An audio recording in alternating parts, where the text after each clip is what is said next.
माननीय अध्यक्ष महोदय, विनियोग विधेयक बिल पर आज दिन भर चर्चा हुई और हमारे माननीय सदस्यों ने पक्ष विपक्ष ने अपनी बात रखी। अभी नेता उपनेता नेता है नहीं, जो मैंने देखा बहुत अनुभवी है और ढंग से वो अपनी बात कहेंगे और ट्रेनिंग भी आपने ली हुई है उस हिसाब से। पर अब आपको ये भी नहीं मालूम है कि ओवरड्राफ्ट में और आपके जो है स्पीड ड्रॉइंग फैसिलिटी में क्या अंतर है। आप सदन को गुमराह कर रहे हैं। आपको मालूम होना चाहिए जो कुछ हम करते हैं केंद्र सरकार के एडवाइस पे ही कर सकते हैं। कर्जा लेना है बिना FRBM एक्ट के अंतर्गत ही ले सकते हैं।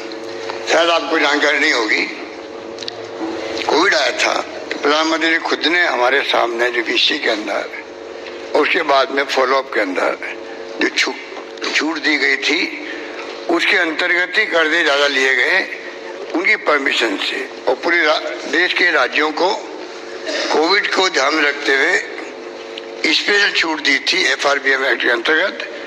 उसके आधार पर कर्जा लिया गया और मैं समझता हूं कि ये जो आपने कहा कि आपने कर्जा ले लिया, मैं आपको बताऊं कि स्पेशल ड्राइंग फैसिलिटीज क्या है, क्यों बिना मतलब का विपक्ष जो है इसको गुमराह करने का प्रयास कर रहा है। इसके अंतर्गत हम लोगों ने 38,542 करोड़ और 81,000 के कर्जे 2 बार लिए। और आपको जानकर आश्चर्य होगा, खुशी होगी, ये हमारे वित्तीय प्रबंधन था जिसके कारण से हमारी बचत हुई ब्याज के अंदर।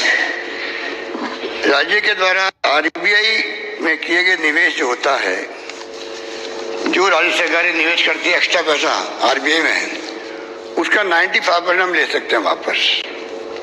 वो कर्जा इसलिए लिया गया, हम अगर मार्केट से बोरोइंग करते तो ज्यादा ब्याज देना पड़ता। ये बहुत कम ब्याज के आधार पर कर्जा मिलता, टेम्परेरी लोन होता है वो। उसके आधार पर जो है जो निवेश किया गया हमारे द्वारा उसमें 95% तक टेम्परेरी लोन जो कम दर पर मिलता है, इस सुविधा का लाभ उठा करके ये कर्जा लिया गया और दीर्घकालीन ऋण को डेफर कर विकास कार्य हेतु कम ब्याज पर अल्पकालीन ऋण से आवश्यकता को पूर्ण कर रही है। ये बुरा नहीं है। इसका कमेंट सुनिए आप। RBI कमेंट कर रही है, स्पेशल ड्रॉइंग लिमिट फैसिलिटी, ये जो सुविधा दी गई है सबको, सब राज्यों को है, SDF का उपयोग करने को उचित ही नहीं बुद्धिमत्तापूर्ण माना गया है। बुद्धिमत्तापूर्ण माना गया है। आप सब देखिए, बुद्धिमत्तापूर्ण माना गया है। तो बुद्धिमानी के साथ वित्तीय प्रबंध करेंगे तभी तो इतना शानदार बजट पेश कर पाएंगे, लागू कर पाएंगे। कृपा करके, आप बहुत ज्ञानी हैं मुझे मालूम है, पर उसके बावजूद भी ये अकाउंटिंग के जो सिस्टम है ये कुछ अलग तरह के हैं। आपने कहा कि पेन अकाउंट सिस्टम जो केंद्र सरकार में लागू है, ये जो अभी सिलसिला चला, कुछ आलोचना भी हो रही है, उसमें कोई दम नहीं है। ये हमने खाली प्रस्ताव दिया है। प्रस्ताव क्या दिया, जो केंद्र सरकार जो सिस्टम अपना रही है वही सिस्टम IT बेस्ड गवर्नेंस होने लग गई है। अब जरूरत नहीं है पोते पावड़ी की लंबे चौड़े, इसलिए जानबूझ करके ये हमने प्रपोजल दिया है। इतना अनुभव तो मुझे हुआ होगा थोड़ा बहुत तो, कि मैं अपने हिसाब से मेहनत करके किस प्रकार में पानी, बिजली, शिक्षा, स्वास्थ्य, सड़कें और सोशल सिक्योरिटी, जनता ने उसको अप्रिशिएट किया है। आप करो नहीं करो आपकी मर्जी है। आप भी प्राइवेटली आप लोग कहीं करते हैं मुझे मालूम है, पर हो सकता है कि आप लोगों को तकलीफ हो रही हो बोलने में, और वाजिब बात भी है। आप कैसे बोलेंगे, हाउस के अंदर कैसे बोल सकते हैं। पर माननीय अध्यक्ष महोदय, कुछ मैं आपको विशेषताएं बताता हूं जो हमने प्रयास करके अनाउंसमेंट भी की है। 23-24 में अभी इस बजट में हमने 1018 घोषणा मैंने करी है। अभी बजट पास आप करेंगे आज सदन के माध्यम से, और हमने एडवांस के अंदर ही 250 स्वीकृतियां जारी कर दी। आप सोच सकते हैं कितना फास्ट हम चल रहे हैं। हम आपकी जनता को यहाँ रखते हैं, विपक्षी जनता को। हम कोई दिल्ली की सरकार की तरह नहीं है जो विपक्षी परवाह नहीं करे। माइक बंद कर देते हैं, बोल देते नहीं है। आज तो हद्दी कर दी, पूरी प्रोसीडिंग बंद कर दी। इसलिए हम बार बार कहते हैं देश की दिशा में जा रहा है। ये देश कहाँ जाएगा कोई नहीं जानता है। इस लोकतंत्र क्या होगा कोई नहीं जानता। हालात ये है, वो बहस का विषय अभी नहीं, इसलिए मैं नहीं बोलना चाहता, पर हालात बड़े गंभीर है। आप भी और हम भी सब जो है उद्देश्य हम सबका एक है, इसलिए थोड़ी चिंता आपको भी होनी चाहिए। बहुत हालात स्थिति अच्छी नहीं है। अध्यक्ष महोदय, बजट पेश करने के बाद मैंने तमाम सचिवों को बुला करके मैंने इंस्ट्रक्शन दे दिए। ABC मैंने कैटेगरी बनवा दी, उसी ढंग से फैसले शुरू भी हो गए। घोषणा पत्र में अध्यक्ष महोदय जो वादा किए थे वो 80% वादे मैंने पूरे किए जन घोषणा पत्र के, और 16% प्रगतिरत थे। हर बजट की शानदार चर्चाएं देश में भी हुई है, प्रदेश में भी हुई है। 4 साल बिना टैक्स का बजट पेश किया मैंने, ये 5वां बजट भी बिना टैक्स का है। और कोविड के बावजूद भी हमारी रेवेन्यू कलेक्शन बढ़ रहा, हम अच्छी स्थिति में आ रहे हैं। इसलिए हम कहते हैं राजस्थान मॉडल स्टेट बनने जा रहा है। इसमें आपको भी खुशी होनी चाहिए सब लोगों को। चाहे चिरंजी योजना हो, चाहे 500 रुपए सिलेंडर की बात हो, इंदिरा शहरी रोजगार गारंटी देश में कहीं नहीं है, राजस्थान में लागू की हमने। उड़ान योजना की मैं समझता हूँ कि आपकी भागीदारी भी होनी चाहिए, सबकी होनी चाहिए।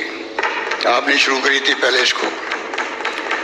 OPS सामाजिक सुरक्षा, बड़ी तरकीब से आपने OPS को समर्थन की बात कह दी, क्योंकि आपको अपने चुरू की चिंता भी सता रही होगी। कर्मचारी माँ भी है, पूरे देश में मुद्दा बना हुआ है। आखिर में चुनाव के पहले प्रधानमंत्री जी को कुछ फैसला करना पड़ेगा।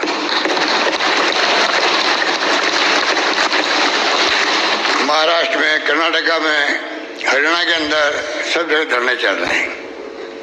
समझ जाओ, ये मानवीय दृष्टिकोण जो हमने फैसला किया है। आप गिनते हो कि बाद में 25 में 30 में क्या होगा, तो 65 साल तक माननीय अध्यक्ष महोदय OPS रही रहा है देश के अंदर। 65 साल में जो सुई नहीं बनती थी, हम बार बार कहते हैं बिजली क्या होती लोग समझते नहीं थे। वहां से शुरुआत करी कांग्रेस ने, और कहाँ पहुंचा दिया देश को। आज आधुनिक भारत जो है, जिसपे मोदी जी गर्व करते हैं दुनिया में जाकर के, आधुनिक भारत का निर्माता कांग्रेस और कांग्रेस नेता रहे, और कोई नहीं रहा है।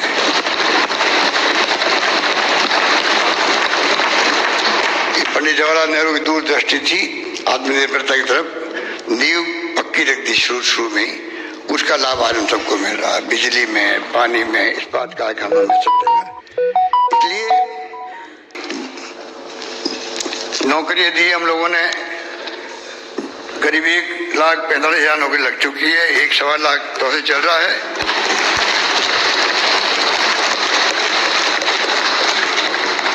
और 1 लाख मैंने घोषणा फिर करी है। तो एक के बाद एक जो हमने स्टूडेंट के लिए अभी रफीक जी जो MLA हैं फॉरेन कंट्रीज के अंदर, बड़ा फैसला है। इसके पीछे ये भी मंशा है कि राजस्थान के नौजवान जाएंगे अगर दुनिया के मुल्कों के अंदर, अगर अमीर लोग जा सकते हैं, उनको चांस मिलेगा, तो मानव संसाधन जो है राजस्थान के लोग हासिल करेंगे। इस बात को लेकर हम लोगों ने इतना बड़ा फैसला किया है। इस प्रकार से कई हमने कदम उठाए, वो मैंने मेरे बजट स्पीच में आ चुके, मैं वहाँ पर रिपीट नहीं करना चाहता। पर अध्यक्ष महोदय, यूनिवर्सिटी जो खोले गए हैं, कॉलेज खोले गए हैं स्वास्थ्य सेवा में और एजुकेशन के अंदर, जिस प्रकार राजस्थान जंप किया है, उस पर हम सबको गर्व होना चाहिए। 2018 के अंदर तक मतलब 250 कॉलेज थी और 47 कॉलेज गर्ल्स की थी। इन 5 सालों में अभी हाल ही में मैंने बजट में और घोषणा की है, कुल मिलाकर के 250 तो 30-70 पिछले साल में है, और ये है 282 कॉलेज से 5 साल के अंदर।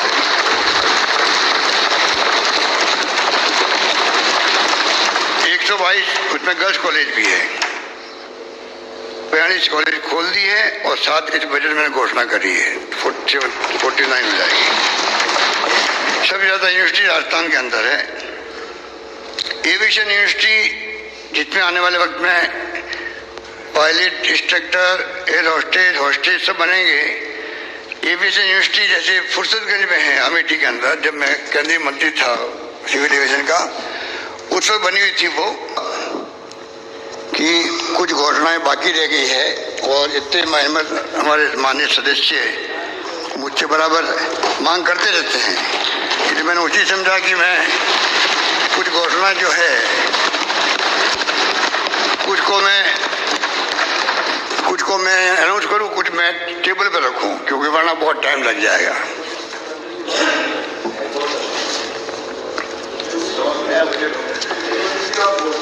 अध्यक्ष महोदय, आप तो कह चुके हो। चाह था आप गांधीवादी हो, ये सड़कों वाला जो मामला है इसके अंदर आप हमारे लोगों को जो आपने सड़कें दी 10-10 करोड़ की, आज उसको भी कह दो सारे मेंबर सामान। मैं आपको एक वादा करता हूँ, हम आपकी परंपरा को कायम रखेंगे, हम आपकी परंपरा को कायम रखेंगे। हम आ रहे हैं तो आपकी परंपरा को कायम रखेंगे, हम रखेंगे कायम आपकी परंपरा को। गांधीवादी नहीं हो आप, गांधीवादी नहीं हो, गांधीवादी नहीं हो। मुख्यमंत्री जी आप मुख्यमंत्री जी कॉम्पिटेंट है। माननीय सदस्य मलिंगा जी नीचे मलिंगा जी, गलत परंपरा है। माननीय राठौर साहब, आपकी भी परंपरा गलत है और माननीय मंत्री जी की परंपरा भी गलत है। माननीय मुख्यमंत्री जवाब दे रहे हैं, मुख्यमंत्री जी बोल रहे हैं, उसके बीच में अपन इंटरवीन करें। आप बाद में भी बोल सकते हैं, बाद में भी अपनी बात कह सकते हैं, पर गलत परंपरा नहीं। माननीय मुख्यमंत्री। माननीय अध्यक्ष महोदय, ये गांधीवादी 30 बार बोल चुके हैं। गांधीवादी लोग शराब छुड़वाते हैं, क्या मेरी बात आप मानने को तैयार हैं क्या?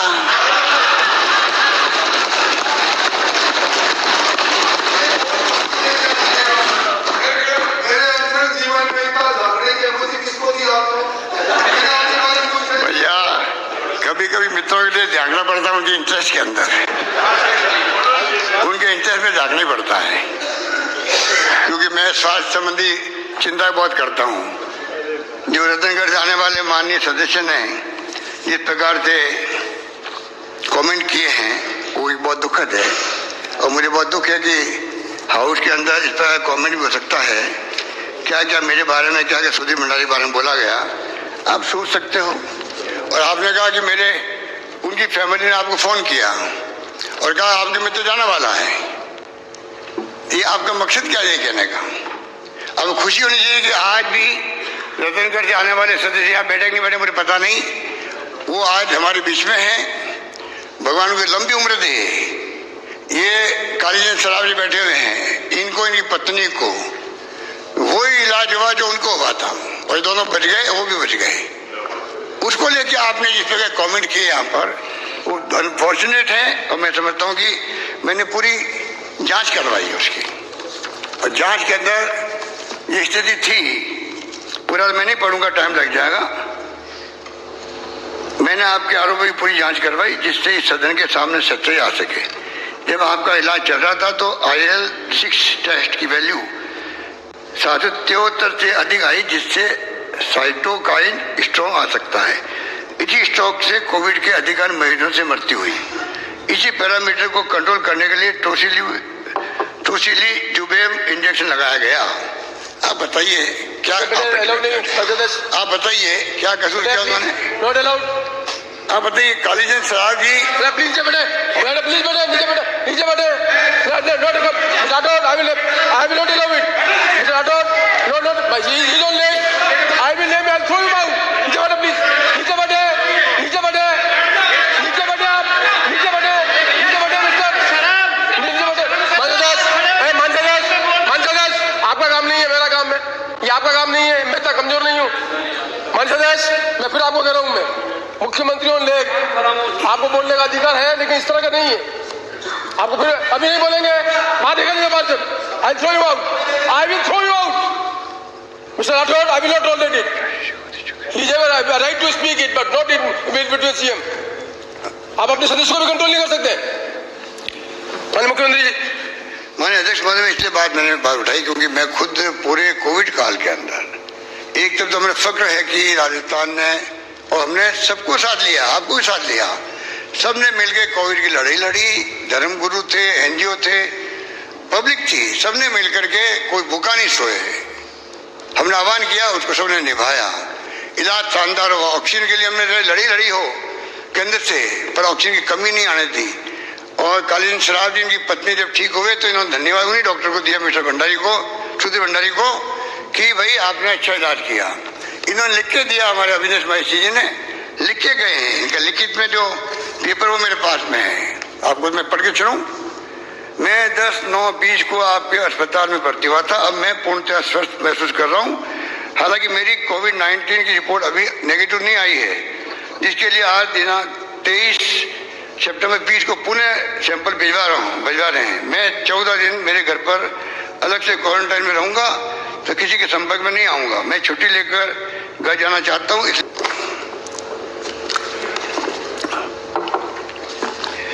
23-10 जनवरी 23 को प्रस्तुत बजट तथा दिनांक 16 फरवरी 23 को बजट बहस के जवाब में की गई घोषणाओं के माध्यम से जहां हमने अल्प आय वर्ग के साथ ही मध्यम वर्ग को भी महंगाई से राहत देने का प्रयास किया, वहीं युवाओं के लिए रोजगार के अवसर तथा प्रदेश की चौमुखी विकास के लिए आधारभूत ढांचे को सुदृढ़ करने का कार्य भी किया।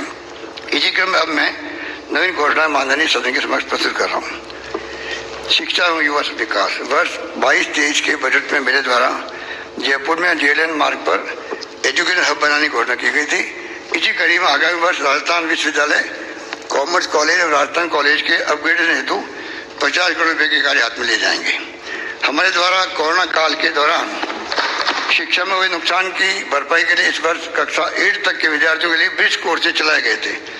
इनकी सफलता को देखते हुए आगामी वर्ष भी 75 करोड़ रुपए व्यय कर ब्रिज कोर्सेज चलाया जाना प्रस्तावित है। इससे लगभग 70 लाख विद्यार्थी लाभान्वित होंगे। स्कूल शिक्षा की सुविधा सुलभ कराने की दृष्टि से 500 प्राथमिक विद्यालयों का उच्च प्राथमिक विद्यालयों में तथा 500 उच्च प्राथमिक विद्यालयों को उच्च माध्यमिक विद्यालयों में क्रमोन्नत किए जाने की घोषणा करता हूँ। माननीय अध्यक्ष महोदय, प्रदेश में शिक्षण सुविधा विस्तार हेतु विभिन्न विद्यालय, छात्रावास, आईटी खोले जाना, विद्यालय महाविद्यालय के क्रमोन्नत नवीन विषय संकाय प्रारंभ करने के साथ साथ अन्य सुविधाएं का विस्तार किया जाएगा, जिनका विवरण सदन के पटल पर रख रहा हूँ। तालचीड़ी, दौसा, फलसून, जैसलमेर, बिसव, मंडावा, जुले खोले जाएंगे। शाहबाद, किशनगंज, बारा, समदड़ी, बाड़मेर, बच्चू, कोलाद, बीकानेर, सारेड़ा, दौसा, आमेर, जयपुर, जालामन, लूणी, जैसला, घंटियाली, जोधपुर एवं बर्फ साथी संस्कृत महाविद्यालय एवं नाहवाद, नागौर, दौसा एवं चित्तौड़गढ़ में विधि महाविद्यालय खोले जाएंगे। प्रदेश के पंजीकृत मदरसों में अध्ययन अध्यापन सुविधाओं का विस्तार करने की दृष्टि से शिक्षा विभाग की तर्ज पर प्रति विद्यार्थी 2 सेट निःशुल्क यूनिफॉर्म उपलब्ध कराना प्रस्तावित है। इस पर लगभग 15 करोड़ रुपए का व्यय कर 2 लाख से अधिक विद्यार्थियों को लाभान्वित किया जाएगा। शिक्षा अनुदेशक मदरसा पैरा टीचर्स के 6,843 पदों पर भर्ती किए जाने की घोषणा करता हूँ। राज्य में युवाओं विद्यार्थियों प्रशिक्षण अकादमी की स्थापना की जाएगी। इस पर 15 करोड़ रुपए का व्यय होगा। युवाओं को खेलों की रुझान बढ़ाने तथा खेल प्रतिभाओं को प्रोत्साहन करने के लिए हमारे द्वारा राजीव गांधी ग्रामीण और शहरी ओलंपिक का आयोजन किया जा रहा है। इस प्रकार पंचायत से राज्य स्तर पर होने वाली खेल गतिविधियों को सुचारू रूप से संबंधित करने के लिए संभाग स्तर पर खेल प्रबंधक तथा जिला स्तर सहायक खेल प्रबंधक के नवीन पदों का सृजन किया जाना प्रस्तावित है। चूरू व पाली में 10 करोड़ रुपए की लागत से स्पोर्ट्स स्कूल स्थापित किए जाएंगे। खेल प्रतिभाओं को समुचित प्रोत्साहन देने के लिए उठाए गए कदमों की कड़ी में खेल अकादमी, स्टेडियम, इंडोर हॉल आदि के निर्माण विकास कार्य कराए जाएंगे, जिसका विवरण सदन के पटल पर प्रस्तुत कर रहा हूं।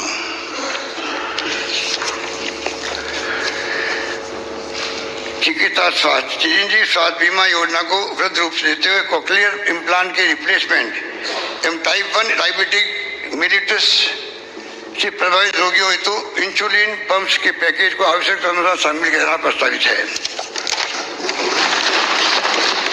इस पर लगभग 100 करोड़ रुपए का व्यय होगा। 1 नवंबर 62 से विभिन्न युद्धों एवं ऑपरेशन में पदकों से अलंकृत प्रदेश के शूरवीरों को देह सुविधाओं में विसंगतियों को दूर किए जाने के साथ ही कोस्ट गार्ड तटरक्षक मेडल से अलंकृत सैनिकों के लिए भी आवश्यक प्रदान किए जाएंगे। साथ ही नगी, श्री कर्णपुर, श्री गंगानगर में भारत पाक सीमा पर स्थित वार मेमोरियल सेंटर में विकास कार्य कराए जाएंगे। इंदिरा गांधी शहरी क्रेडिट कार्ड योजना के अंतर्गत प्राप्त ऑनलाइन आवेदनों को ध्यान में रखते हुए पात्रता की अधिकतम आयु सीमा को 40 वर्ष बढ़ाकर 60 वर्ष करने तथा योजना की अवधि को 31 मार्च 2024 तक बढ़ाए जाने की घोषणा करता हूँ।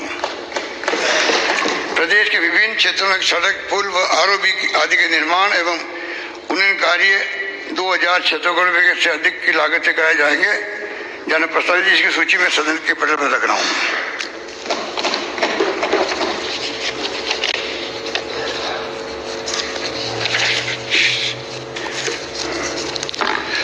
माननीय विधायकगण द्वारा वर्ष 11 के बाद घोषित राज्य गांवों को सड़क से जोड़ने की मांग को देखते हुए मेरे द्वारा वर्ष 23-24 के बजट में 500 से अधिक आबादी वाले राज्य गांवों को डामर सड़कों से जोड़ने की घोषणा की गई थी।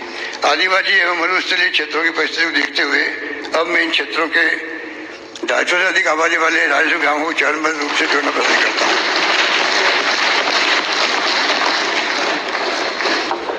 आमजन की सुविधाओं को बढ़ावा देने के उद्देश्य से राज्य सरकार के अधीन संचालित विभिन्न टोल सड़कों पर टोल कलेक्शन हेतु फास्टैग टैग सुविधा लागू किया जाना प्रस्तावित है। इस पर 48 करोड़ रुपए का व्यय होगा। किशनगढ़ अजमेर की हवाई पट्टी के विस्तार में पहाड़ी क्षेत्र के कारण उत्पन्न बाधा को दूर कर कमर्शियल एयरपोर्ट के रूप में स्थापित करने हेतु डीपीआर बनाई जाएगी। आमजन को और अधिक राहत पहुंचाने के उद्देश्य से आगामी वर्ष माह अप्रैल से प्रसन्न गांवों के संघ तथा प्रसन्न शहरों के संघ अभियान चलाया जाना प्रस्तावित है। इसी अभियान में शिविरों के माध्यम से विभिन्न योजनाओं के पात्र लाभान्वितों बेनिफिशियरी के रजिस्ट्रेशन का कार्य भी किया जाएगा, जिससे कोई पात्र व्यक्ति परिवार परिजनों का लाभ लेने से वंचित नहीं रह जाए। इसी के साथ इन अभियानों में विभिन्न विभागों से संबंधित पूर्व में किए जाने वाले कार्यों के साथ ही अधिक राहत दी जाएगी, जिनका विवरण मैं सदन के पटल पर रख रहा हूँ।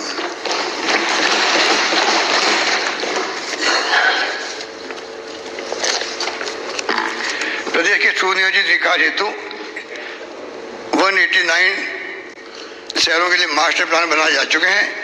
इसी कड़ी में नवगठित 44 नगर पालिकाओं तथा इस बजट में घोषित नगर निकायों के मास्टर प्लान भी तैयार किए जाने प्रस्तावित है। साथ ही निकाय सीमाओं की समीक्षा कर विस्तार किया जाएगा।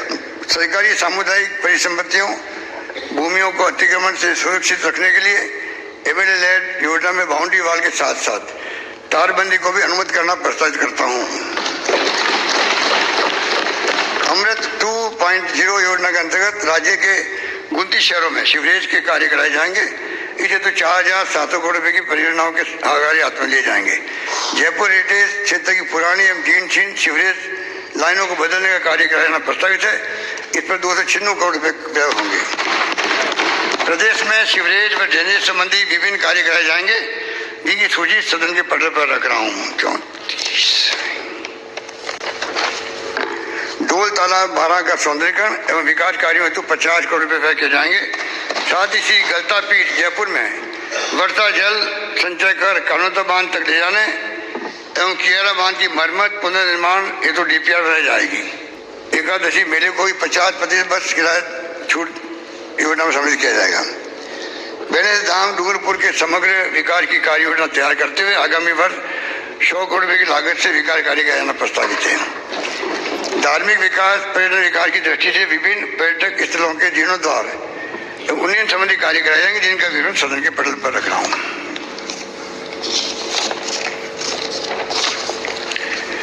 प्रदेशवासियों विभिन्न मंदिरों में अगाध आस्था को देखते हुए त्रिपुरा सुंदरी माता मंदिर बांसवाड़ा, कणी माता बीकानेर, केला देवी गोवर्धन पर्वत भरतपुर, सालासर चूरू, सांवलिया सेठ चित्तौड़गढ़, मेहंदीपुर बालाजी करौली, खोले के हनुमान जी संगमवरी माता सांबर जयपुर, रामदेवरा तनोट माता मंदिर जैसलमेर, श्रीनाथ जी नाथद्वारा राजसमंद, तेजाजी नागौर, खाटू श्याम जी सीकर, एकलंगी जी उदयपुर सहित अन्य महत्वपूर्ण मंदिरों में पेनोरमा आधारभूत सुविधाओं का समग्र विकास किए जाने हेतु 10 करोड़ रुपए लागत से डीपीआई बनाई जाएगी। अजमेर में पतिराज, बीकानेर में साहब विकाजी, आशीन भीलवाड़ा में बगड़ावरी, जयपुर में स्वामी आत्माराम जी लक्ष्य, जोधपुर महर्षि नवल स्वामी, जालोर में वीरम देव कान्नर देव चौहान, गोमुदा उदयपुर में राणा पूंजा, पोखरण जैसलमेर में इंदिरा माँ शक्ति भारत एवं करौली में कैला देवी के 15वां मनाए जाएंगे। देवस्थान विभाग के अधीन 593 मंदिरों में पोशाक, रंग रोगन एवं मरम्मत आदि कार्य कराए जाएंगे। साथ ही राज्य की प्रत्यक्ष प्रभार मंदिरों के अंशकालीन पुजारियों के मानदेय में वृद्धि कर एक समान 5,000 रुपये प्रतिमाह किया जाएगा। लोक कला मंडल उदयपुर के उन्नयन की डीपीआई बनाई जाएगी। साथ ही कला एवं मार्बल नगरी किशनगढ़ अजमेर में art gallery, science park Nawalgarh, Jhunjhunu में डिस्प्ले इंफ्रास्ट्रक्चर निश्चित किया जाएगा। मौलाना अबुल कलाम आजाद अरबी फारसी शोध संस्थान टोंक में पब्लिकेशन कम म्यूजियम ब्लॉक का निर्माण किया जाएगा। कृषि समन क्षेत्र में साइट स्पेसिफिक न्यूट्रिएंट मैनेजमेंट एवं फलदार पौधों की जल मांग की सटीक जानकारी के लिए 10,000 किसानों को new generation technology auto sensors एवं फर्टिगेशन के प्रयोग के लिए अनुदान दिया जाएगा। इसके अतिरिक्त 10,000 किसानों को उठी हुई क्यारी बनाने हेतु रिच बेड प्लांटर यंत्र भी अनुदानित दर पर उपलब्ध कराए जाएंगे। इस हेतु 50 करोड़ रुपए का व्यय प्रस्तावित है। प्रदेश में कृषकों की आय बढ़ाने एवं नॉन एग्रीकल्चर सीजन में आय के विकल्प प्रदान करने के लिए ट्रैक्टरों के व्यावसायिक पंजीयन पर लगने वाले एक बारी शुल्क को 6,000 से घटाकर 500 रुपये किया जाना प्रस्तावित है। साथ ही नियमित फिटनेस सर्टिफिकेट फीस 200 रुपये किया जाना प्रस्तावित है। कृषि मंडियों में देय कृषक कल्याण शुल्क पर मौजूदा 50% की छूट को 31 मार्च 24 तक के लिए बढ़ाया जाना प्रस्तावित है। साथ ही समस्त कृषि मंडियों में व्यापारियों की सुविधा के लिए व्यापार भवन हेतु डीएलसी की 25% दर पर भूमि उपलब्ध कराई जाएगी। गंगापुर, भीलवाड़ा एवं गोगुंदा उदयपुर में कृषि महाविद्यालय खोले जाएंगे। चांदन, जैसलमेर, मावाड़, पाली में मिनी फूड पार्क विकसित किए जाएंगे। बेगू चित्तौड़गढ़ में सब्जी फूल मंडी तथा सावर, अजमेर, मंटेला, पिलानी, झुंझुनू, साडोली, रामगढ़, अलवर, भागोर, मांडल, भीलवाड़ा, जम्बारामगढ़, जयपुर में कृषि उपज मंडी खोली जाएगी। साथ ही गौण कृषि उपज मंडी, लोहावट, जोधपुर को कृषि उपज मंडी में कन्वर्ट किया जाएगा। प्रदेश में पंजीकृत 3,636 गौशालाओं में पेयजल हेतु आवश्यक 3 फेज ट्यूबवेल स्थापित किए जाएंगे। इस हेतु आगामी वर्ष लगभग 75 करोड़ रुपये व्यय होंगे। पशुपालकों को बेहतर चिकित्सा सुविधा उपलब्ध कराने तथा दुग्ध उत्पादकों को प्रोत्साहन देने की दृष्टि से पशु चिकित्सा संस्थान केंद्र खोले जाने के साथ साथ अन्य सुविधाएं विकसित की जाएगी, जिनका विवरण सदन के पटल पर प्रस्तुत कर रहा हूँ।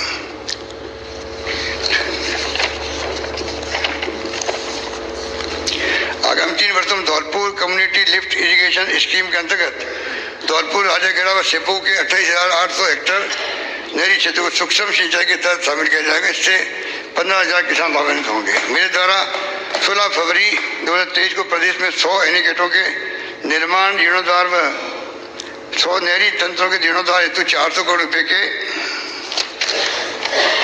कार्य प्रारंभ किए जाने की घोषणा की गई थी। इस क्रम में माननीय सदस्यगण प्रदेश के किसान भाइयों की ओर से कार्य की महत्ता को देखते हुए और अधिक प्रस्ताव प्राप्त हो रहे हैं। अतः मैं एनीकटों के निर्माण, जीर्णोद्धार व नहरी तंत्र के जीर्णोद्धार हेतु निर्धारित की गई 400 करोड़ रुपए की राशि को बढ़ाकर 800 करोड़ रुपए करने की घोषणा करता हूँ।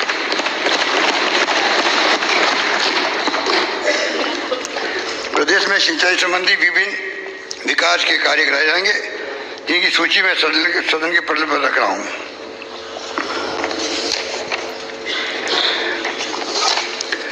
बारां जिले की परवन सिंचाई परियोजना में अट्टू के 17, अंता के 10 और मांगरोल 10 वंचित गांवों को शामिल करने हेतु डीपीआर बनाई जाएगी। साथ ही सरदार से चूरू के 58 वंचित गांवों के रकबों को चौधरी कुमाराम आर्य लिफ्ट कैनाल योजना में शामिल किया जाएगा। कार्मिकों की भर्ती की जाएगी। कानून व्यवस्था, प्रदेश में आपराधिक गैंग्स की गतिविधि है तथा पड़ोसी राज्यों से अपराधियों के आवागमन पर नियंत्रण की दृष्टि से हम राजस्थान संगठित अपराध का नियंत्रण कानून ला रहे हैं। इसी क्रम में क्षेत्र में प्रभावी कार्रवाई सुनिश्चित करने की दृष्टि से 3 अतिरिक्त कमांडो प्लाटून की स्वीकृति कराना प्रस्तावित करता हूँ। राजस्थान पुलिस अकेडमी जयपुर में centre of cyber crime investigation स्थापित किए जाने के साथ साथ सिंथेटिक एथलेटिक ट्रैक का निर्माण किया जाएगा। इन पर 19 करोड़ का व्यय होगा। राज्य में शहरों एवं कस्बों में सड़कों पर बढ़ते वाहनों के दबाव की स्थिति में सुगम यातायात व्यवस्था कायम किए जाने हेतु हेड कांस्टेबल एवं उप निरीक्षक स्तर के पद सृजित किए जाना प्रस्तावित है।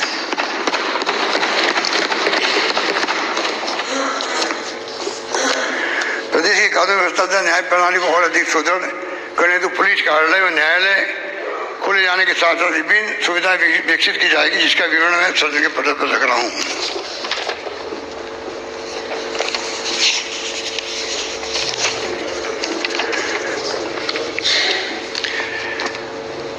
आम जन को पारदर्शी एवं त्वरित सेवाएं उपलब्ध करवाने तथा कार्य होने वाले वर्क प्रोसेसिंग को आईटी के माध्यम से ऑनलाइन करने में आज प्रदेश संपूर्ण देश में अग्रणी स्थान रखता है। विभिन्न विभागों से संबंधित आईटी सॉफ्टवेयर का लाभ दूरस्थ क्षेत्रों में निवास करने वाले प्रदेशवासियों को मिल सके, इस हेतु मैंने ग्राम विकास अधिकारी, पटवारी, तहसीलदार विकास अधिकारी से लेकर जिला प्रमुख, कलेक्टर आदि तक टैबलेट देने का निर्णय किया था। अब इसी क्रम में विभिन्न विभागों के वरिष्ठ प्रशासनिक अधिकारियों, न्यायिक अधिकारियों तथा जिला स्तरीय एवं क्षेत्रीय अधिकारियों को राजकीय कार्यों दायित्वों को बेहतर निष्पादन हेतु लैपटॉप, टैबलेट दिया जाना प्रस्तावित करता हूँ।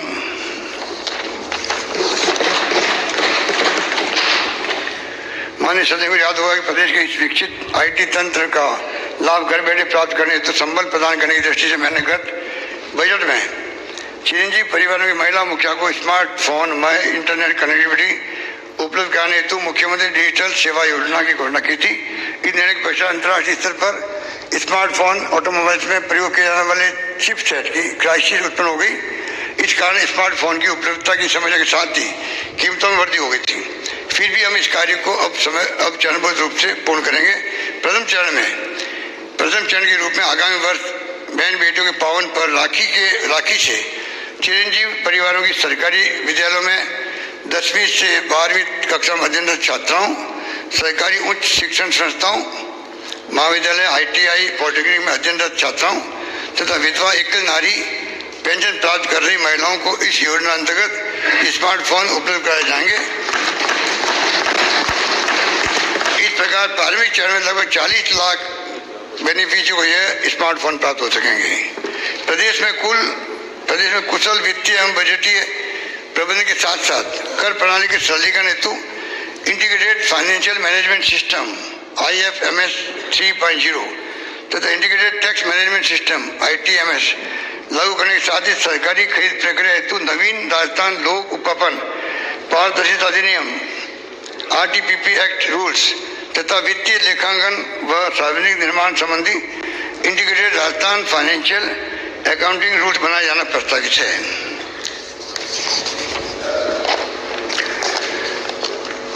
हमारे द्वारा IFMS के माध्यम से प्रक्रियाओं का सरलीकरण करते हुए कार्मिकों और पेंशनर को भी अपने GPF खाते का पर पूरा नियंत्रण, पेंशन स्वीकृति के लिए सर्विस बुक की बाध्यता समाप्त करना एवं सैलरी पेंशन का ऑटो पेमेंट जैसे नवाचार कर राहत दी गई है।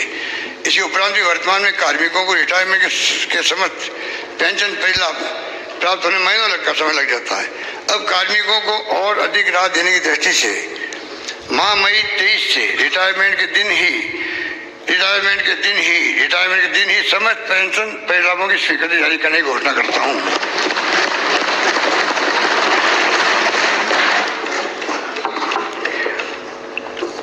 हमने राजकीय कार्मिकों को सेवानिवृत्ति उपरांत सुरक्षा उपलब्ध करवाने जैसे सभी के लिए OPS लागू करने का प्रावधान किया।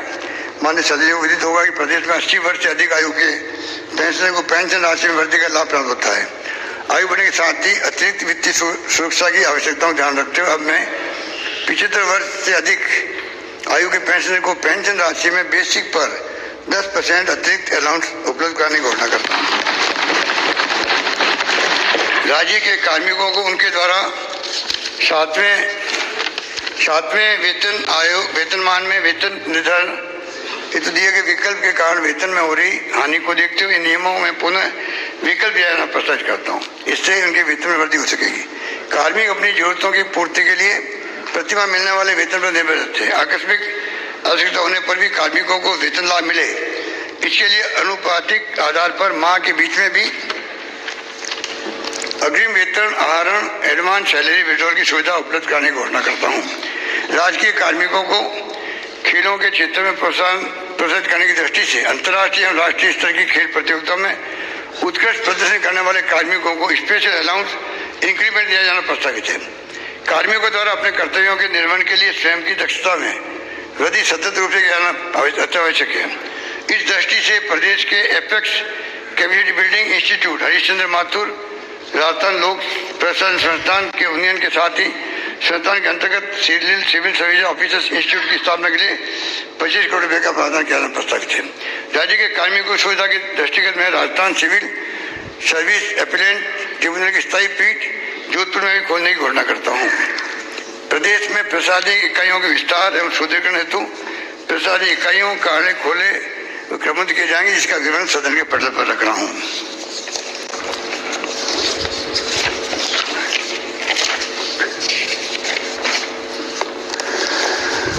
माननीय अध्यक्ष महोदय, ये लास्ट मेरा ये पहला अपना में बहुत महत्व रखता है, क्योंकि मैंने कहा था कि अध्यक्ष महोदय मैंने कहा था कि हमारे माननीय सदस्य मुझसे मांगते मांगते थक जाएंगे, मैं देते नहीं थकूंगा।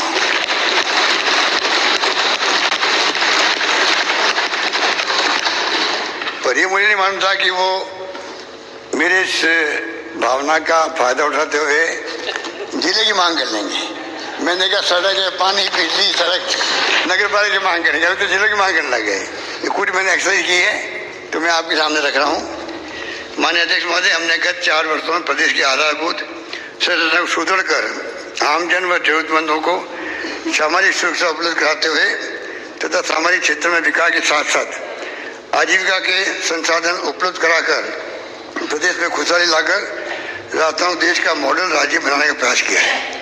प्रदेश में संवेदनशील, जवाबदेही एवं पारदर्शी प्रशासन देना हमारी प्रतिबद्धता है। हमारे द्वारा जन घोषणाओं एवं बजट घोषणाओं के माध्यम से एक के बाद एक लोक कल्याणकारी योजनाएं लागू की गई है। ऐसी स्थिति में राज्य सरकार की समस्त योजनाओं का लाभ ढाणी ढाणी मगरे मगरे में बसे जरूरतमंद परिवारों तक भी पहुंचे, इसके लिए जिला स्तर पर पूर्ण संवेदनशीलता के साथ कार्य करना आवश्यक है।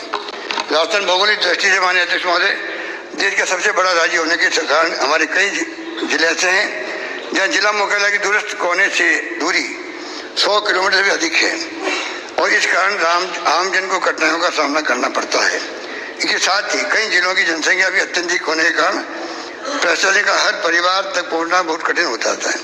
जिला अपेक्षाकृत छोटा होने से प्रशासन व प्रबंधन व कानून व्यवस्था पर निगरानी नियंत्रण सहज व सुगम हो जाता है।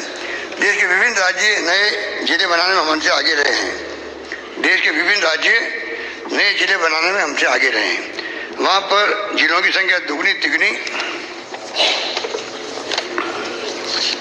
हो गई है। अभी हाल ही में भौगोलिक दृष्टि से हमने छोटे राज्य वेस्ट बंगाल ने भी 7 नए जिलों की घोषणा की है। इसी कारण प्रदेश से भी कई स्थानों में नए जिले बनाने की मांग प्राप्त हुई है। हमने इन प्रस्तावों का विस्तृत अध्ययन करने के लिए उच्च स्तरीय कमेटी गठन किया था, जिसकी अंतिम रिपोर्ट प्राप्त हुई है। इस विषय में प्राप्त समस्त प्रस्तावों तो प्रदेश की वर्तमान प्रशासनिक इकाइयों की संरचना का विस्तृत अध्ययन एवं विवेचना के उपरांत अब मैं प्रदेश में नए जिले बनाने की घोषणा करता हूँ।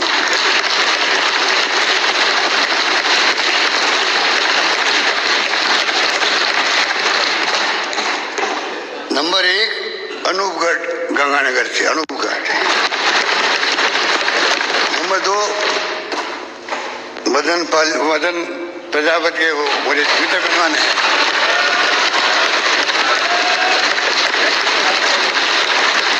अरे आप भी बजाओ भाई, चप्पल तो बनवाओ, चप्पल नहीं बना रहे हो गए तो इसका आप साथ दो। ये जिले कोई माननीय अध्यक्ष महोदय जिले कोई एक पक्ष के थोड़ी है, सबका जिला भाई। जिलों में सबकी ताली एक साथ बननी चाहिए, तब मजा आएगा जिले बनाने का भी। अनूपगढ़ बालोतरा हो गया 2, ब्यावर 3,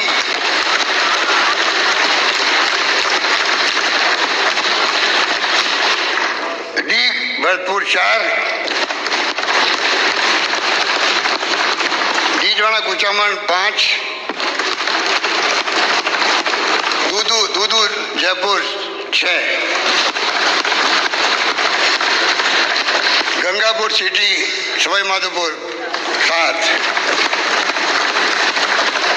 जयपुर उत्तर जयपुर दक्षिण जयपुर, जोधपुर पूर्व जोधपुर पश्चिम जोधपुर, टेकड़ी अजमेर टेकड़ी, कोतपुतली बेरोड जयपुर अलवर, खेरतल अलवर, नीम का थाना सीकर,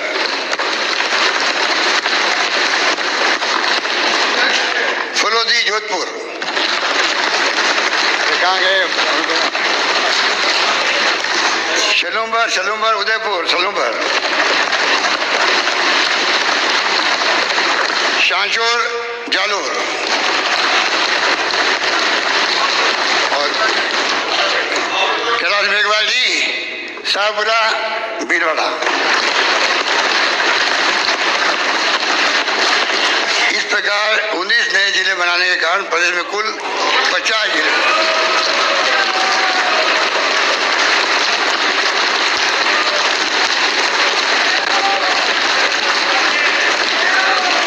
हो जाएंगे। इन सभी का प्रदेश मुख्यालय से संपर्क संभागीय मुख्यालयों के माध्यम से होता है। अतः इस प्रबंध को सुदृढ़ करने की दृष्टि से प्रदेश में 3 नए संभाग बांसवाड़ा, पाली, सीकर बनाने की घोषणा करता हूँ।